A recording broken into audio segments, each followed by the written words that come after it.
First of all కథలోకి వెళ్తే ముందు నీల్ మావ ఏదైతే స్టోరీ చెప్పాడో హెరాయిన్ గురించి అండ్ ఓపియం గురించి అది రియల్. నిజంగానే ఆఫ్ఘనిస్తాన్ అండ్ మయన్మార్లో ఇప్పటికీ heroin production and other illegal drug production ఇప్పటికీ జరుగుతుంది అండ్ డిస్ట్రిబ్యూషన్ కూడా జరుగుతుంది.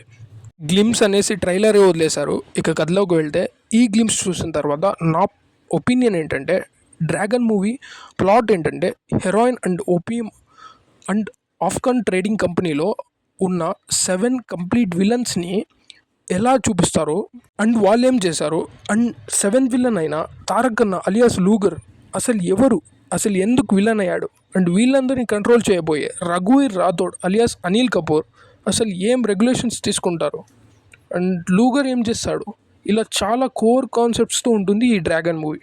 అండ్ అలాగే చెప్పాలంటే ఈ మూవీలో తారక్ అనేది పక్కా డబుల్ రోలే అండ్ డబుల్ రోల్ అయితే పక్క confirm.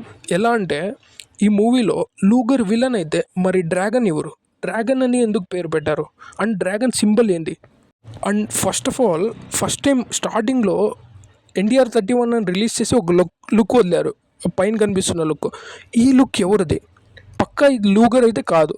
So double role confirm అని తెలిసింది. లూగర్ వచ్చేసి విలన్, బట్ ఆ ఇంకో రోల్ అయితే ఎవరి గురించి చెప్తున్నారని తెలుసుకోవాలి మన మూవీలోనే.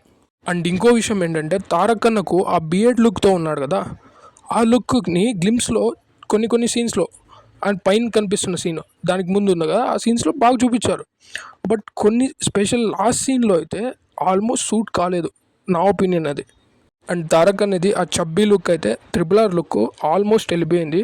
అండ్ ఫ్యూచర్లో ఎలా హ్యాండిల్ చేస్తారో ఈ లుక్ని చూద్దాం. మూవీలో బాగా చూపిస్తారు అనుకుంటా, కానీ ఆ లాస్ట్ లుక్ అయితే నాకు డిసప్పాయింట్ అయినా నేనైతే. And the saddest part is Prashanth Neel మావా అన్ని మూవీస్కి same elevation and black screen అయితే పక్కా సేమే, అది ఏం చేయలేము. బట్ హీరోయిన్ రుక్మిణి గారు ఇచ్చే ఎలివేషన్ కూడా సేమే అండ్ అన్ని మూవీస్కి ఇలా సేమ్ ఎలివేషన్ ఇస్తున్నారు. అది కొంచెం చేంజ్ చేసుకుంటే బాగుంటుంది, ఎందుకంటే లాంగ్ టర్మ్లో అది పక్కా ఎఫెక్ట్ పడుతుంది. అండ్ ఈ మూవీ గ్లిమ్స్లో చూస్తే లాస్ట్లో వచ్చే ఎలివేషన్ కూడా ఆల్మోస్ట్ సేమే, ఎడిటర్ కూడా ఆల్మోస్ట్ సేమ్లానే చేశారు. అండ్ మీరు అబ్జర్వ్ చేస్తే తారక్ అన్న వేసుకునే వెస్ట్, సలార్లో ప్రభాస్ అన్న వేసుకునే వెస్ట్ సేమ్ ఉంటుంది.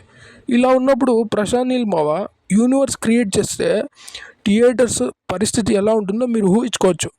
థియేటర్స్ అయితే పేలిపోతాయి యూనివర్స్ ఉంటే, బట్ ఆయన చేయడు. ఏంటో మరి చూద్దాం గైస్. ఇంకో ట్రైలర్ వదిలితే దానికి కూడా రివ్యూ చేస్తా. థ్యాంక్ యూ, జై హింద్.